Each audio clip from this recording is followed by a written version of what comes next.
En el nombre del Padre, y del Hijo, y del Espíritu Santo. Amén. Dios te salve María, llena eres de gracia, el Señor es contigo. Bendita tú eres entre todas las mujeres, y bendito es el fruto de tu vientre, Jesús. Santa María, Madre de Dios, ruega por nosotros pecadores, ahora y en la hora de nuestra muerte. Amén. Señor, que tu gracia inspire, sostenga y acompañe todas nuestras obras, palabras e intenciones, para que nuestro trabajo empiece en ti como en su fuente y tienda siempre y solo a ti como a su fin. Por Jesucristo nuestro Señor. Amén.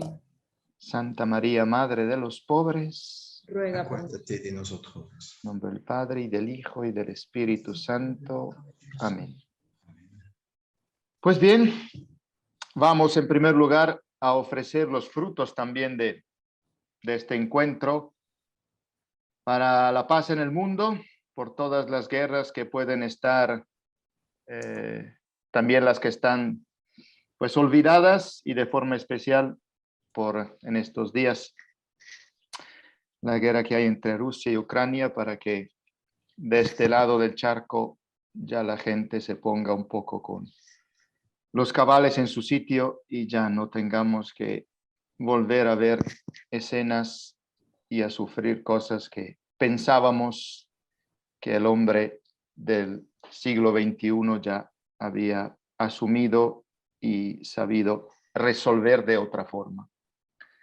Pues bien, nos vamos a poner en este retiro utilizando este medio que nos ofrece la tecnología, y como la otra vez vamos a tener 2 meditaciones y en el medio el rosario con el cual nos ponemos bajo el amparo de la Virgen María.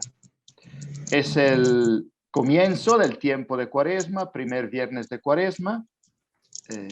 Como sabemos, antes he pedido a Rosario que grabe estas charlas en la nube, pero sabemos que Dios no vive en las nubes.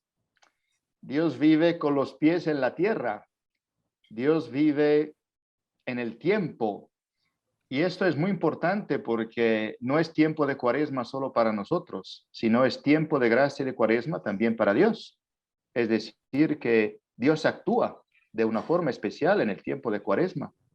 Y hay gracias y dones específicos que Dios ha pensado por cada uno de nosotros para la Cuaresma del 2022.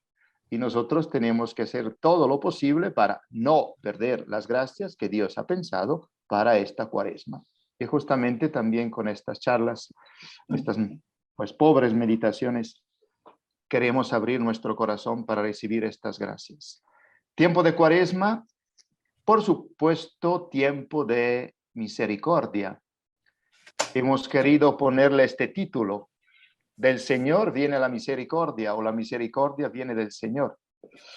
Y las 2 charlas, en la cual utilizaremos 2 pequeños trocitos del Evangelio, pues están así divididas. En la primera vamos a la fuente de la misericordia, que es Dios. En la segunda vamos a intentar ver cómo nosotros, hechos misericordiosos por el Padre, tenemos que utilizar misericordia con los demás.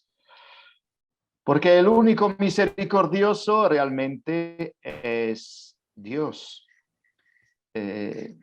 Dios nos ha dado a todos, primero, un don inmenso, mejor, dones inmensos: la vida, y hasta cierto punto todavía más inmenso de la vida, la fe. Conocerle a Él, amarle, saberse amados por Él, saberse parte de un proyecto maravilloso, tener el gozo de hablar de Él y todos los otros dones. El hombre en Adán primero y después cada uno de nosotros en nuestra vida, el hombre en general ha rechazado este don. Ha rechazado de reconocerle a Dios como tal. Y Dios, que es, de lo que lo voy conociendo, bastante terco y bastante cabezudo, frente a un don que hemos rechazado, ha respondido con un perdón, es decir, con más dones todavía. El perdón de Dios, el don perfecto, ha respondido con un aumento de dones y de gracias. Y esto, sin embargo, todavía no es suficiente. No solo Dios ha perdonado. Nosotros algunas veces decimos que perdonamos, ¿no? Pero en realidad, bueno, perdonamos, digamos, superficialmente. Dios no solo ha perdonado, hay un tipo de perdón que es como interpretan nuestros hermanos protestantes la relación con Dios. Es decir, Dios de alguna forma nos considera agraciados, pero no cambia nuestro corazón. Nos pone como una manta por encima, apoyándose en el acto de fe que nosotros hacemos, pero bueno, simplemente cubre algo de asqueroso que somos nosotros y hace como si, bueno, ya no lo ve. Dios no solo hace eso, Dios entra en el corazón y cambia. Y el entrar en el corazón y cambiar realmente a la persona desde dentro se llama misericordia, porque misericordia viene de miser cordis, el hombre con el corazón pobre. Y ustedes tienen presente cuando tenemos que acercarnos a una persona que sufre, por lo que sea, una persona que ha sufrido un duelo y nosotros nos acercamos y realmente intentamos darle nuestro consuelo, ¿no? Intentamos estar cerca de esta persona y la persona pues percibe si la otra que se acerca lo hace simplemente de forma superficial o de verdad participa, ¿no? Del dolor. Participa de la miseria de aquella persona y realmente cuando uno siente esta participación, de alguna forma el dolor es más llevadero, ¿no? Y allí es donde se percibe el verdadero amigo, el verdadero amante, porque sientes en el corazón que se acerca una persona y que te alivia el dolor. Pues bien, la miseria más grande, el dolor más grande, por supuesto que es el pecado. Y Dios es el único que puede acercarse a la miseria de nuestro corazón y puede aliviarnos, porque nos lo quita mejor, se lo carga. Y esta es una cosa inmensa que solo Dios puede hacerlo. Y solo aquellos que hacen la experiencia de la misericordia de Dios, es decir, la experiencia de que aquella miseria y aquella pesadumbre que tienes en el corazón, Dios la ha cargado, aunque de repente siga, pero Dios la ha cargado y la lleva en lugar tuyo, solo eso da un alivio y una fuerza impresionante y da la experiencia de la gracia, la experiencia de la presencia de Dios.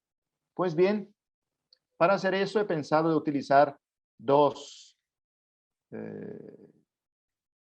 trocitos del Evangelio. El primero, que pienso conocen todos, del Evangelio de San Lucas, es la parábola que todos decimos, bueno, en mi tiempo, puesto que yo un tiempo era joven, se decía el hijo pródigo. Hoy en día dicen el padre misericordioso, pero es lo mismo, ¿no? Y el segundo trocito que vamos a ver es una parte del discurso que Jesús en el Evangelio de San Mateo hace a toda la comunidad sobre la corrección fraterna. Pues bien, el primer trozo que nos interesa es del Evangelio de San Lucas, capítulo 15. Es curioso que sea este parábola, sea lo que vamos a ver después, los dos están introducidos por la misma puerta, es decir, sea San Lucas, sea San Mateo, utilizan la parábola de la oveja perdida para introducir San Lucas en la parábola del hijo pródigo, San Mateo el discurso a la comunidad sobre la corrección fraterna. De alguna forma, ya esto nos dice como para los evangelistas,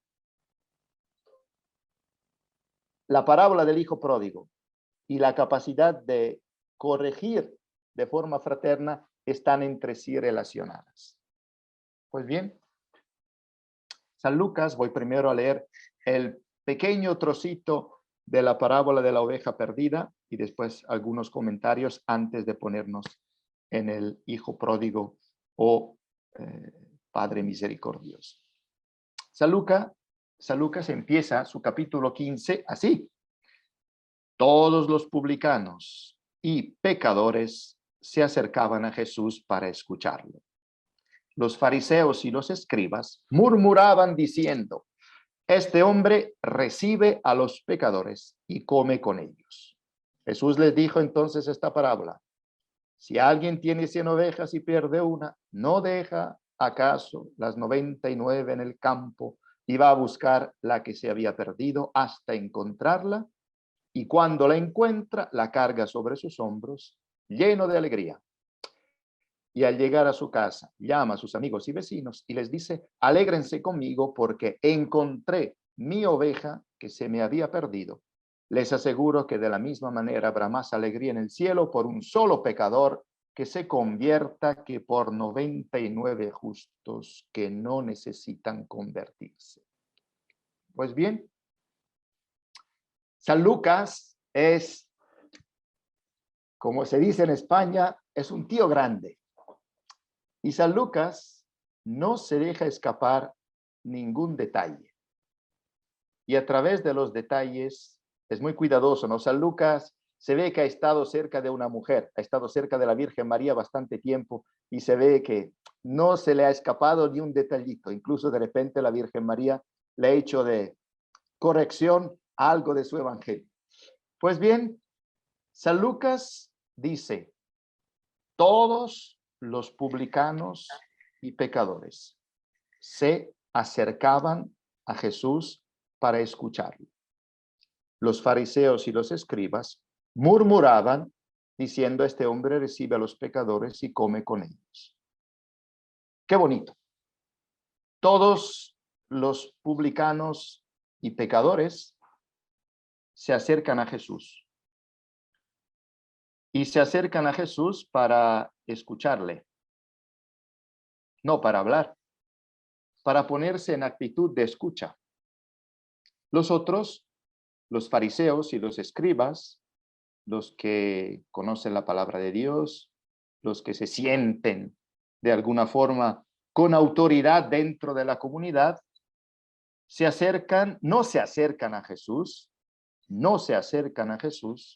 y no se ponen en actitud de escucha, sino en actitud de murmuración. Y no pueden escuchar a Jesús. Jesús no puede llegar a su corazón.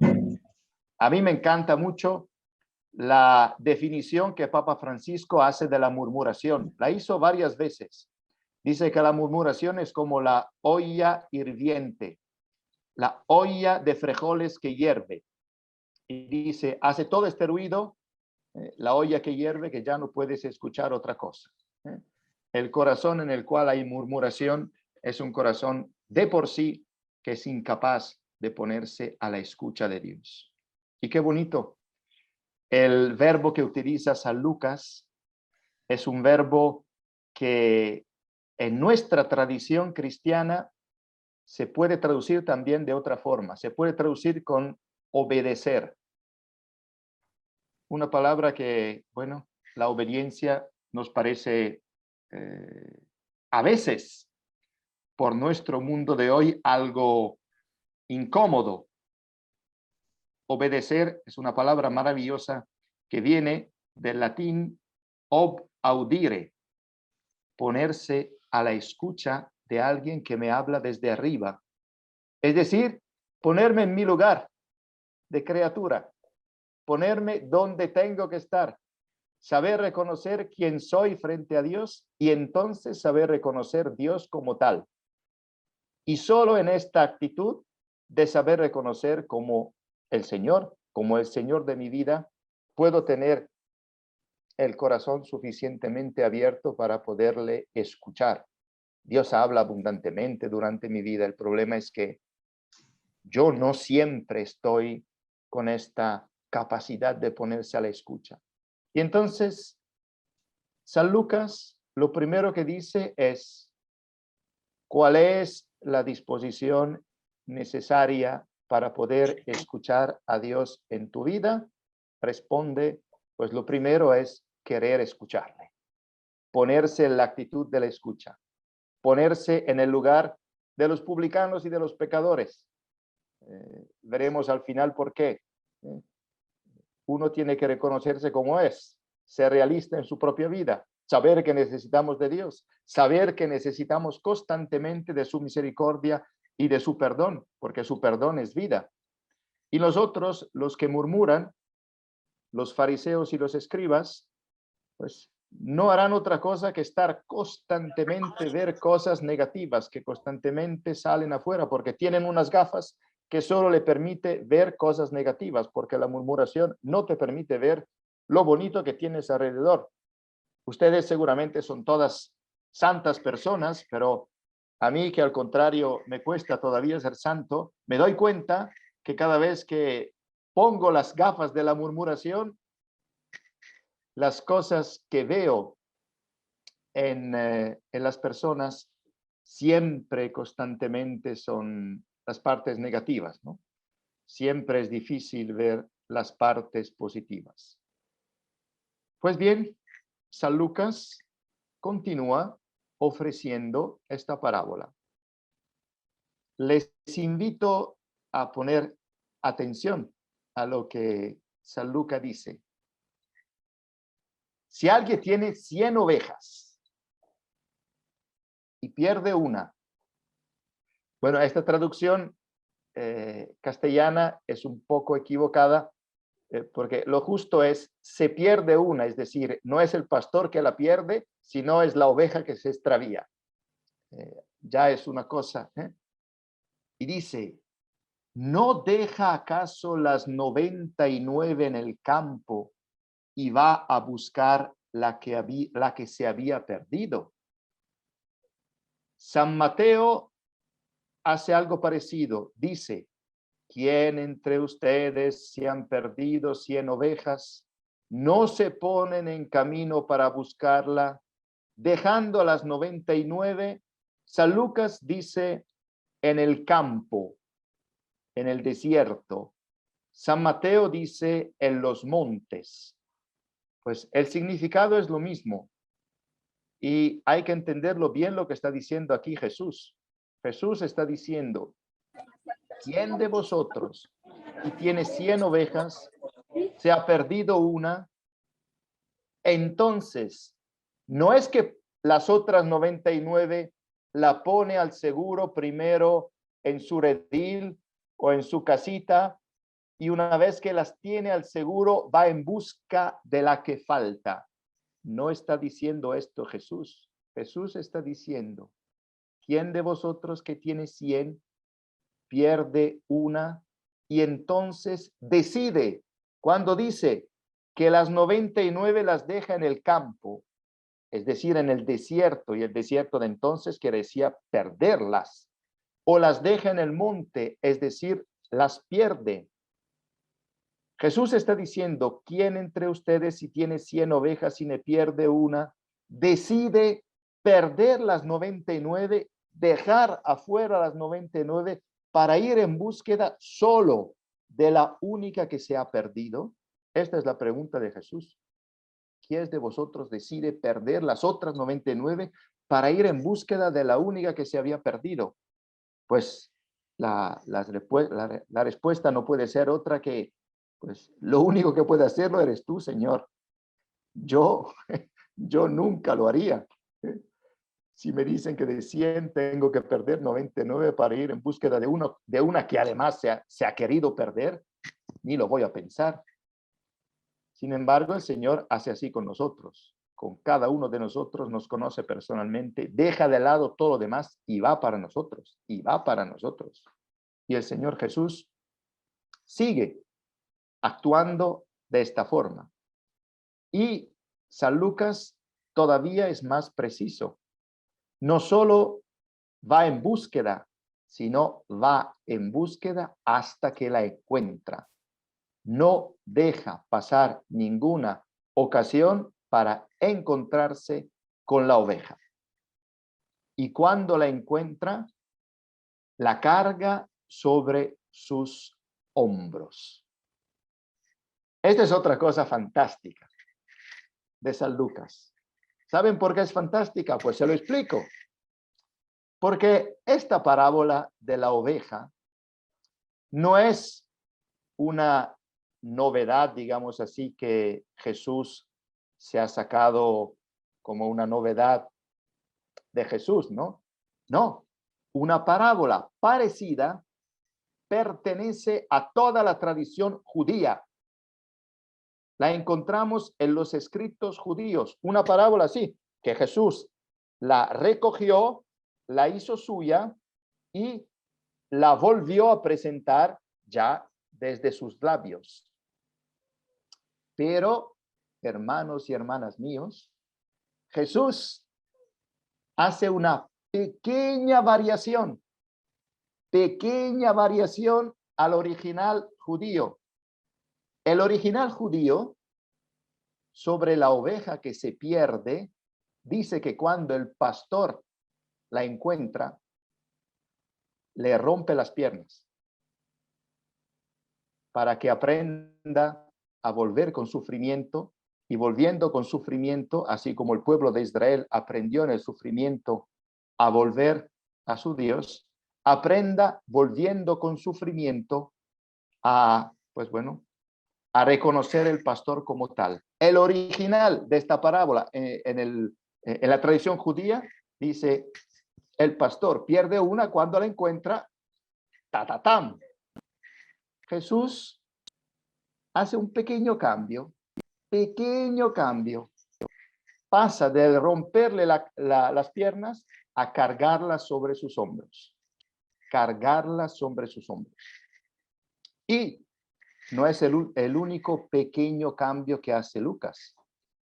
Lucas utiliza un verbo que ya hemos encontrado con algunos de ustedes durante algunos retiros, un verbo que es importantísimo para Lucas y que es el mismo verbo que después va a utilizar San Pablo, puesto que Lucas es uno de los informadores de San Pablo. El verbo se puede decir más que cargar, comprar.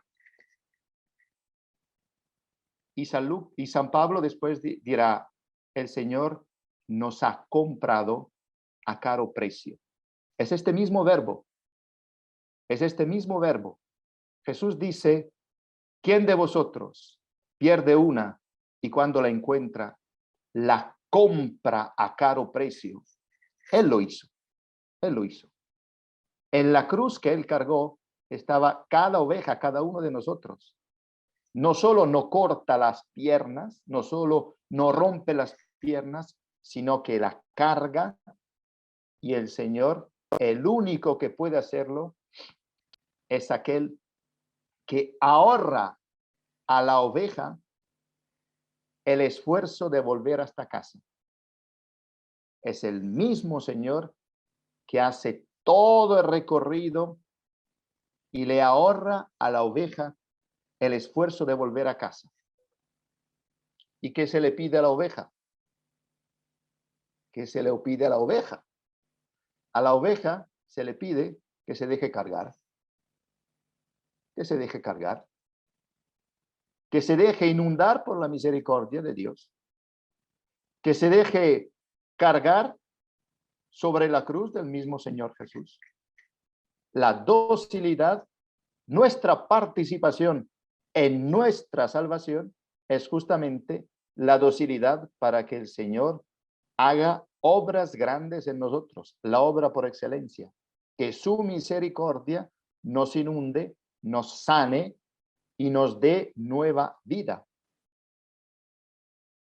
Y al llegar a su casa, lleno de alegría, llama a sus amigos, se alegra y después le dice una frase que también es otra de estas frases A mí me encanta Jesús cuando dice estas frases, porque es chistoso Jesús, hay que reconocerlo, es chistoso. Y al final dice esta frase como así para concluir, cuando todos están allí, los publicanos y pecadores están allí escuchando y nosotros todavía murmurando, saca esta frase como para decir, vamos a ver de darle una paliza a todos los que no quieren escuchar. Les aseguro que de la misma manera habrá más alegría en el cielo por un solo pecador que se convierta que por 99 justos que no necesitan convertirse. Qué chistoso el Señor. Pero es impresionante. ¿Por qué? Porque no hay nadie que no necesite convertirse. Estos que no necesitan convertirse no existen. Estos 99, lo que le está diciendo el Señor Jesús, son aquellos que están convencidos de no necesitar conversión. Y son aquellos que se perderán en los montes, se perderán en el desierto, no se dejarán alcanzar por el Señor, no se dejarán alcanzar por la misericordia de Dios. Y hecha esta pequeña introducción que nos ha comido ya media hora, pero bueno, así es la cosa, vamos a nuestra parábola oficial.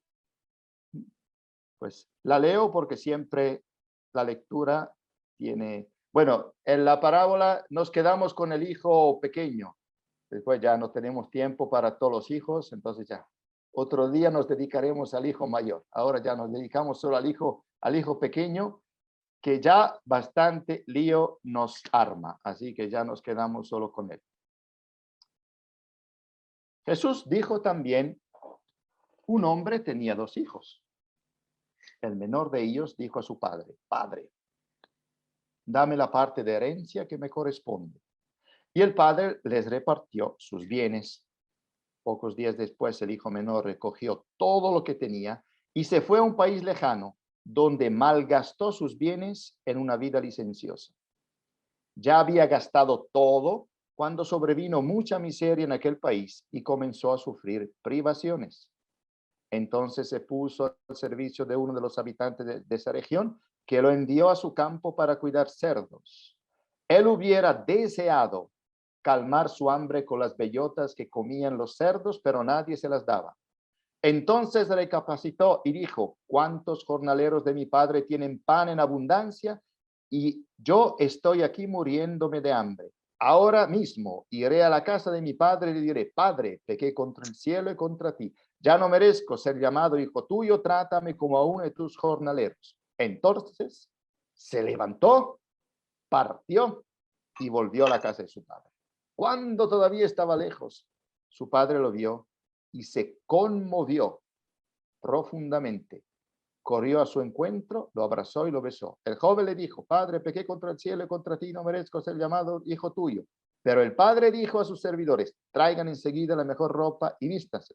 Póngale un anillo en el dedo y sandalias en los pies. Traigan el ternero engordado, ternero cebado, y mátenlo. Comamos y festejemos, porque mi hijo se estaba muerto y ha vuelto a la vida. Estaba perdido y fue encontrado. Y comenzó la fiesta. A ver de recuperar. ¿Dónde? Entonces, al comentar esta parábola, a mí personalmente me encanta siempre la parábola porque desde siempre le he visto reflejado en la parábola los pasos fundamentales del sacramento de la reconciliación, que es el gran canal a través del cual nosotros recibimos la misericordia de Dios. Y entonces vamos a ver cuáles son estos pasos para que nos acordemos en este tiempo de Cuaresma en el cual el Señor nos llama a convertirnos y a beber de su misericordia, si nos animamos a aprovechar un poco más del gran, impresionante sacramento de la reconciliación. Jesús dijo también, un hombre tenía 2 hijos. El menor de ellos dijo a su padre, Padre, dame la parte de la herencia que me corresponde. Primer pequeño detalle. no sé exactamente, bueno, ahora tenemos leyes un poco distintas, ¿no? Pero en aquel entonces, cuando Lucas escribe, la herencia se recibía solo a la muerte del padre, no antes. Y cuando el hijo le dice, Padre, dame la mitad de la herencia que me corresponde, es una forma muy clara para decirle que para él el padre había muerto. Y fundamentalmente esto es el gran fruto del pecado, ¿no? Es matar la vida de Dios en nuestro corazón. Decirle al padre que le dé la herencia es decirle, tú para mí estás muerto. Pero también aquí, lo siento, pero necesitamos recorrer un poco a las palabritas griegas que Lucas utilizó escribiendo este evangelio en el original. ¿Por qué?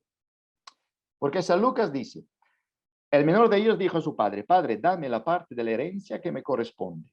Y el padre le repartió sus bienes. Pocos días después, el hijo menor recogió todo lo que tenía y se fue a un país lejano. Pues miren, San Lucas utiliza tres palabras distintas para indicar lo que le pide el hijo al padre, lo que el padre le da al hijo y lo que el hijo después gasta. Y es importante. ¿Por qué? Padre, dame la parte de la herencia que me corresponde. Aquí, San Lucas utiliza una palabra griega que en castellano podríamos traducir con sustancia.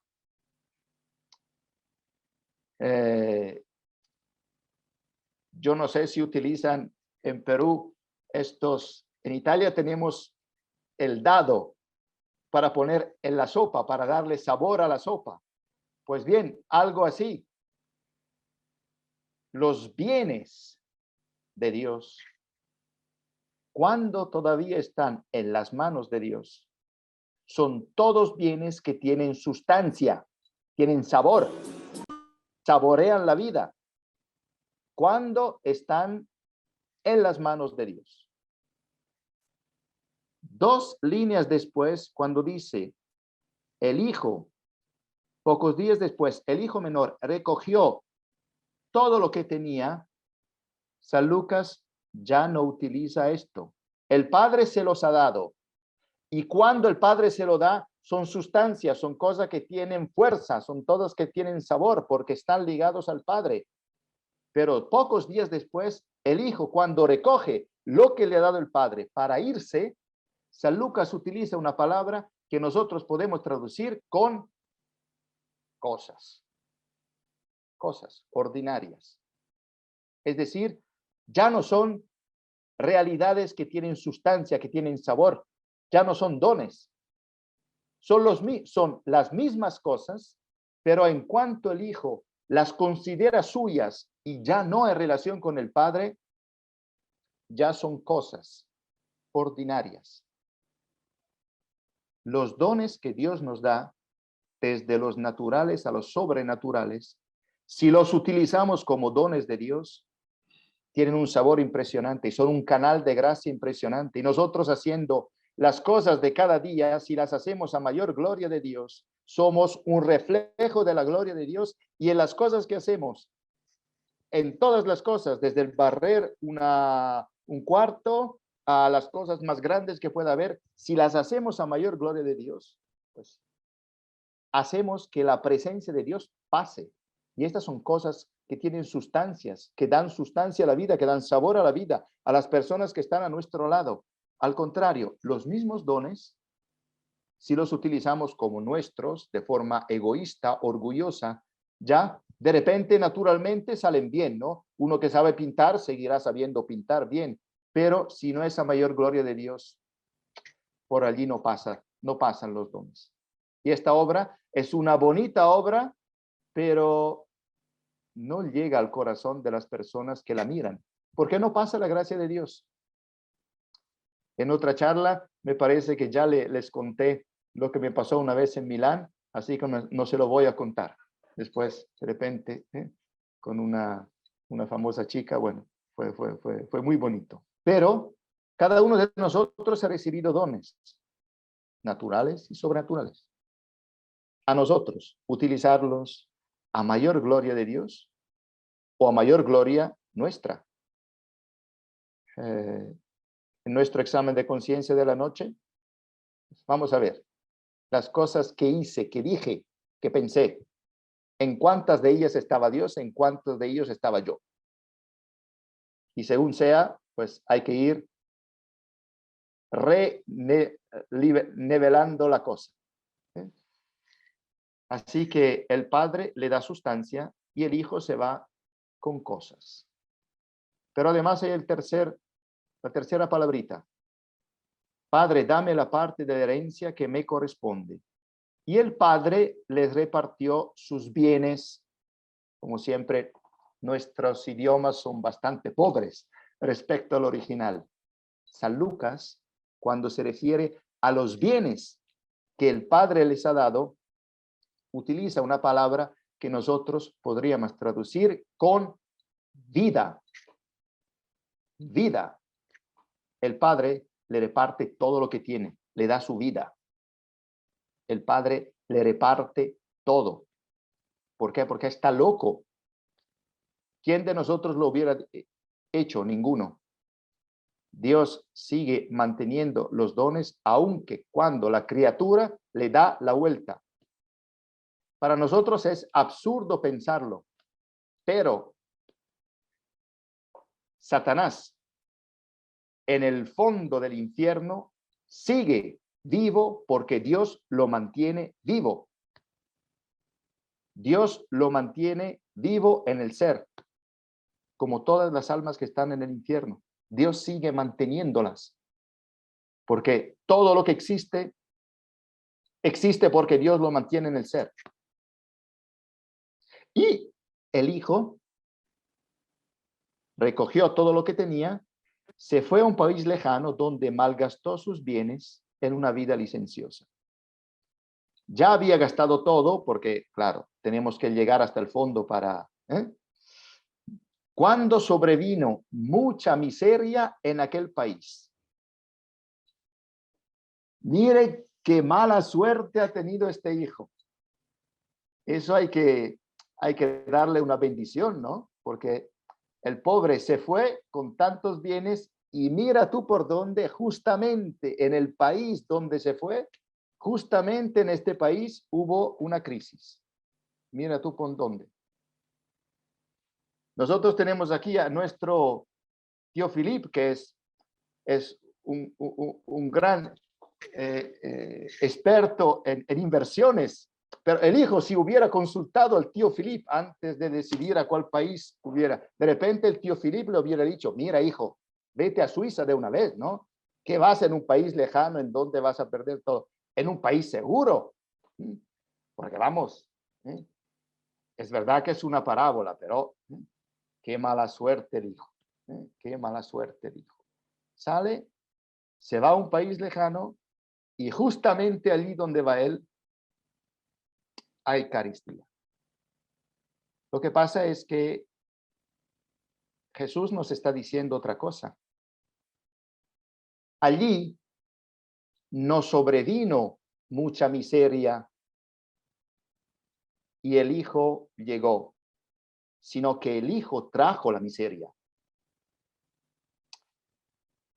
En aquel país llegó la miseria porque llegó el Hijo. El pecado es contagioso. El pecado ensucia alrededor.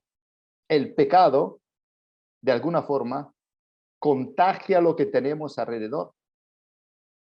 El bien también, mucho más. Pero es evidente que el mal desordena, el mal ensucia, el mal desarmoniza. ¿Cuántas veces hemos hecho la experiencia, no? No sé si algunas veces le ha tocado la experiencia de alguna forma, bueno, después la psicología muchas veces tiene su explicación, ¿no? Que también sirve, pero bueno, la explicación radical es esta. Estamos cerca de algunas personas que no sabemos por qué, pero que no, que no. Y hay algunas personas que necesitan de forma especial nuestra oración para de alguna forma combatir este influjo negativo que está alrededor, porque Dios nos ha pensado como pueblo. Nadie se salva solo, nadie se pierde solo. Y el pecado de cada uno influye en los demás, influye. La gracia influye mucho más, porque donde abundó el pecado, sobreabundó la gracia. Pero tenemos también que ser conscientes de que esto es así. Y comenzó a sufrir privaciones. Traducción fatal. Traducción fatal. Lo que dice Jesús es otra cosa. Empezó a sentir necesidad. ¿De qué? Empezó a sentir necesidad de su padre. Empezó a sentir necesidad. Todavía no sabe darle un nombre, pero ya su corazón empieza, ahora que todos los otros ruidos, todas las discotecas se han apagado, ahora en el fondo del corazón, la llama silenciosa de Dios empieza a hacerse camino. Todavía no lo sabe, pero su corazón ya se lo está diciendo. Cada uno de nosotros, ya se lo expliqué la otra vez. A ustedes les han dicho que nosotros nacemos con un cordón umbilical. Pues no, son tres. Son tres. Dos que nos ligan a nuestra mamá, uno natural y otro espiritual, que por supuesto nos liga siempre. De vez en cuando mi mamá, que está del otro lado del mundo, cuando me llama, ha pasado algo, porque no sé por qué, pero me huele. Bueno, hay un cordón. Y después hay el cordón umbilical original, el con Dios. Y cuando nos alejamos más, es justamente cuando el cordón jala más. Y Dios se sirve de eso para que de forma, como siempre hace Dios, ¿no? Muy delicada, pero tenaz, va jalando. Y va sintiendo necesidad de, todavía no sabe qué, pero empieza a sentir necesidad. De costumbre, los hombres y las mujeres en este mundo, si tienen suficiente posibilidad, van intentando apagar esta necesidad con muchas cosas y la van cubriendo. En este caso, él había gastado todo, así que ya se quedó sin nada. Y esta es una gran gracia. Ya te quedas sin nada. Es una gran gracia porque entonces ya no puedes ocultar y no puedes intentar camuflar eso con otra cosa. No. Empezó a sentir necesidad. Entonces se puso al servicio de los habitantes de esa región, etcétera, etcétera, etcétera, porque claro, antes de reconocer que ha fallado, antes de reconocer que he pecado, el corazón tiene un camino. Y primero, de costumbre, buscamos soluciones inmediatas, ¿no? A veces a ustedes no le pasará porque ustedes son santas mujeres y santos hombres, pero a mí me pasa. A veces cuando pecamos, antes de decir he pecado, tiene que pasar, antes decimos es culpa del otro, normalmente, pero nos resulta siempre difícil decirle a lo blanco que es blanco y a lo negro que es negro. Vamos buscando soluciones intermedias a ver, y a veces son soluciones también bastante humillantes, ¿no? Él estaba dispuesto a todo antes de reconocer que necesitaba del Padre, pues bueno, tiene bastante humillaciones que beber. Y al final, finalmente, recapacitó. Recapacitó. Primera etapa del sacramento de la reconciliación. ¿Qué hora hemos hecho? ¿Todavía 10 minutos? Bueno, contando que después van a estar también en la segunda, aunque no termino aquí, interrumpimos y después volvemos a la segunda. De todas formas, las vamos grabando. Primera etapa del sacramento de la reconciliación. Recapacitó. Traducción fatal. San Lucas dice, volvió en sí. Entró en sí. Es decir, antes estaba fuera. Vuelve en sí. Empieza aquel camino maravilloso de conversión. Que lo primero no es cambiar la dirección, sino entrar en sí mismo, conocerse, reconocer a Dios en el fondo del corazón, reconocer el pecado como tal y después sí ponerse en camino. Si ya la otra vez se lo había dicho, si un día tienen, bueno, si un día se animan a empezar la lectura de las confesiones de San Agustín, hay que tener bastante paciencia, hay que tener bastante paciencia. Y no es un libro que hay que leer después del almuerzo, no, es un libro que necesita, pero es un libro fantástico. En la historia del cristianismo es el primer estudio grande que un padre de la iglesia hace sobre pues, su confesión de verdad, ¿no? Es una análisis psicológica del pecado impresionante, bonito. Y San Agustín dice, Dios, tú estabas dentro de mí. El problema es que yo estaba afuera.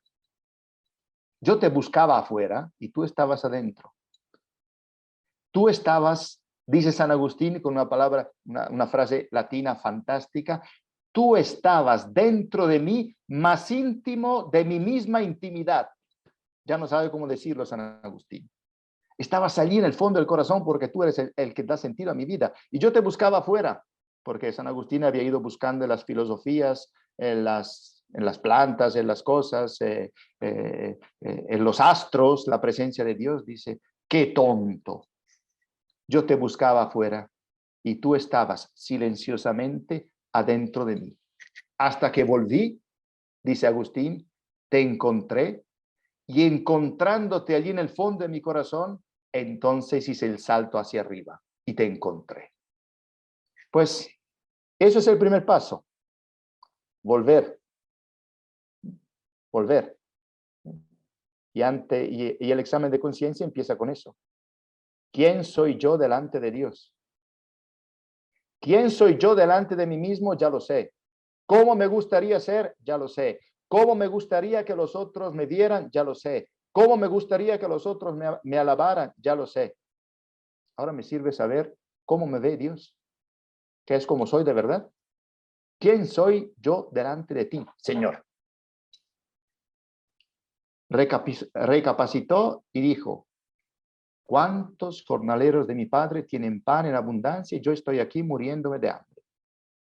Ahora mismo iré a la casa de mi padre y le diré, Padre, pequé contra el cielo y contra ti. Ya no merezco ser llamado hijo tuyo, trátame como a uno de tus jornaleros.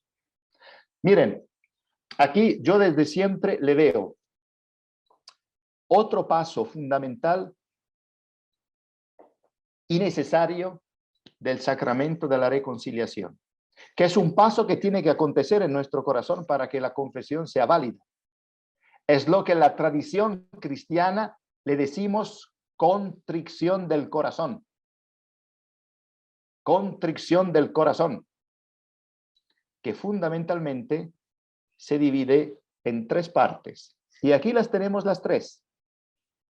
Hay una parte que mira hacia atrás, una parte que mira al presente y una parte que mira al futuro. Hay una parte que tiene que ser necesaria, que es el dolor por el pecado que ha cometido. Eso es un gran don de Dios. Pedirle a Dios el don de dolernos de nuestros pecados, no para autoflagelarnos, no, para abrir nuestro corazón y para que Él pueda entrar y pues hacer obras grandes. Padre, he pecado, pequé, qué bonito. Eso es lo fundamental. ¿Eh? Ya no le doy excusas a la cosa, le llamo como se llama, pecado, con su nombre y su apellido. Pecado mío, vale. ¿Eh? Mirando al pasado. Entonces, primer paso de la contrición, dolor del pecado. Segundo, rechazo. Ahora rechazo el pecado. Ahora lo rechazo al presente. Pequé, ya no soy digno. Lo rechazo en este momento. Ya ya lo sé, soy frágil y lo que sea, pero en este momento, con mi limitación humana, rechazo el pecado.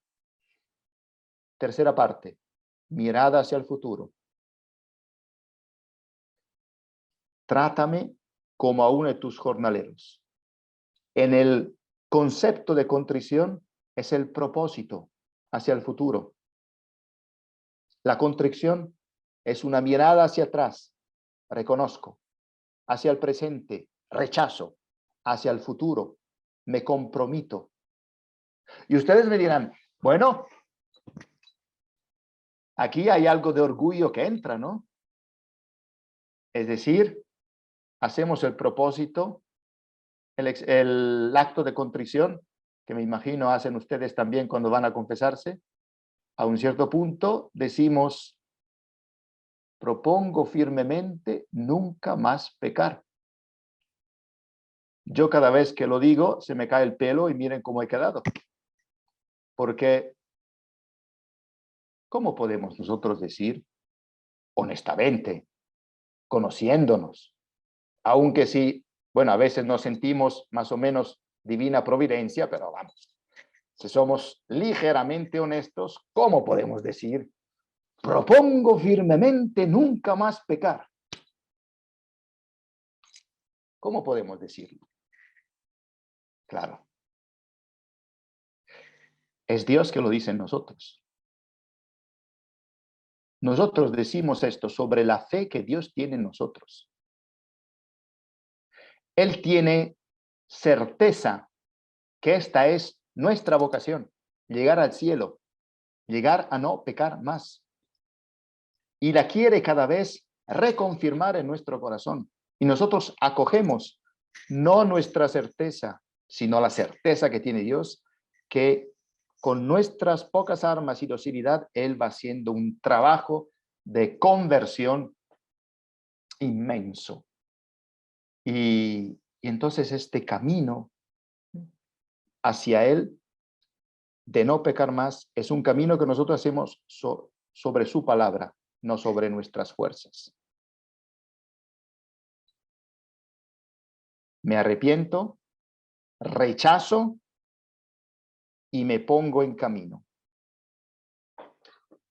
Y aquí ahora vemos la última frase y después seguimos en la segunda charla, porque la otra frase, sí que hay otra parte fundamental del sacramento de la reconciliación. Y entonces se levantó y volvió a la casa de su padre.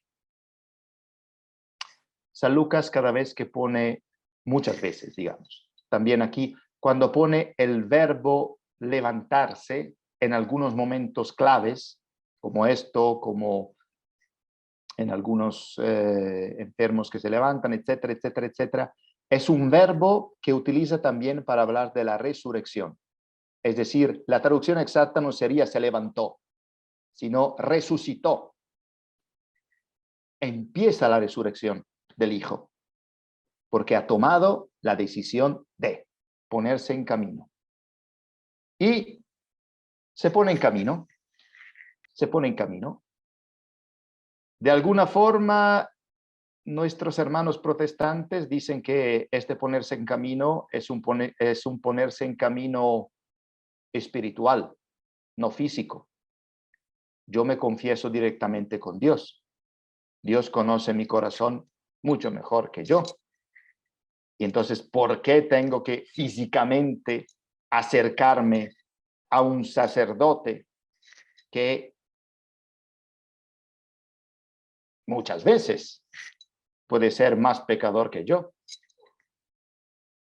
¿Y por qué tengo que ponerme allí delante de una persona que por cuanto, bueno, al final el que sana es Dios?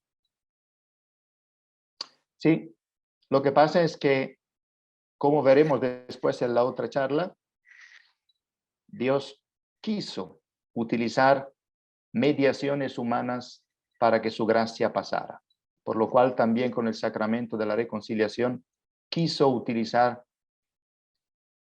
humildes y pecadoras personas humanas para que su gracia pasara. Pero después hay otras tres razones fundamentales por las cuales nosotros tenemos que ir. La primera es porque el mismo acto de humildad, no sé si a ustedes les cuesta mucho confesarse, a mí me cuesta mucho confesar, pero justamente por eso, aquel acto de humildad abre el corazón y dispone a recibir la gracia. El mismo acto de ponerse, digamos, físicamente de rodilla delante de otra persona que está en el mismo camino, ya de por sí me pongo delante de Dios, pero hay este trámite que, bueno, puedo sublimarlo, pero está allí, y la misma humildad que me hace abrir el corazón. Segundo, nos lo decían los padres del desierto, el mismo hecho de sacar a otro, ya de por sí sana. Ya de por sí darle nombre a las cosas, no solo hacerla pensar en nuestra cabeza, que si no dan vuelta por allí se vuelven a veces más peligrosas, sino sacarla afuera, de alguna forma ya es sanante de por sí. Y ya de por sí me ayuda a encontrar algunas soluciones fundamentales. Y tercero, ustedes saben que nosotros pertenecemos a un cuerpo místico que es la iglesia. Y entonces, cada pecado no ofende solo a Dios, no me ofende solo a mí porque me hiere, sino que ofende también a la iglesia. La iglesia es la única que salva. ¿Y por cuál motivo hay muchas personas que no la reconocen? ¿Y por cuál motivo hay muchas personas que no se salvan? Si la iglesia es canal único y cierto de gracia. ¿Por cuál motivo hay muchas personas que con tanta dificultad se acercan a la iglesia? Pues porque nuestros pecados la hacen externamente fea. Y entonces la iglesia, que es una chica guapísima y jovencita, que haría enamorar cualquier persona, sin embargo, por nuestros pecados, no parece tan joven y no parece tan guapa. Y entonces no atrae tanto. Y estos son nuestros pecados, que no le quitan su santidad porque ella está unida a la fuente de la santidad que es Cristo, pero sí que externamente los santos padres decían, cuando Jesús caminaba por Galilea, tenía, pues bueno, su manto externo, ¿no? Con el cual se cubría. Después este manto seguramente, ¿no? Caminando, quién sabe cuánto polvo habrá, pues, recogido, ¿no? Quién sabe cuánto sucio estaba, porque bueno, en aquel entonces el asfalto era lo que era todo lo que era, y entonces dice, bueno, y quién sabe cuántas personas de alguna forma tenían un poco de respeto en acercarse a Jesús justamente porque externamente no parecía tan atractivo, ¿no? Pues de alguna forma la iglesia es así. Nuestros pecados son los que hacen poco atractiva a la iglesia. Nuestra resurrección en el sacramento de la reconciliación es el que hace la iglesia más joven, más guapa, más atractiva, y hace que las almas se sientan atraídas. Ahora lo dejamos aquí y dejamos al hijo en camino hacia el padre. Ya tiene que hacer unos cuantos kilómetros, se lo dejamos hacer, y mientras tanto le acompañamos con el rezo de rosario,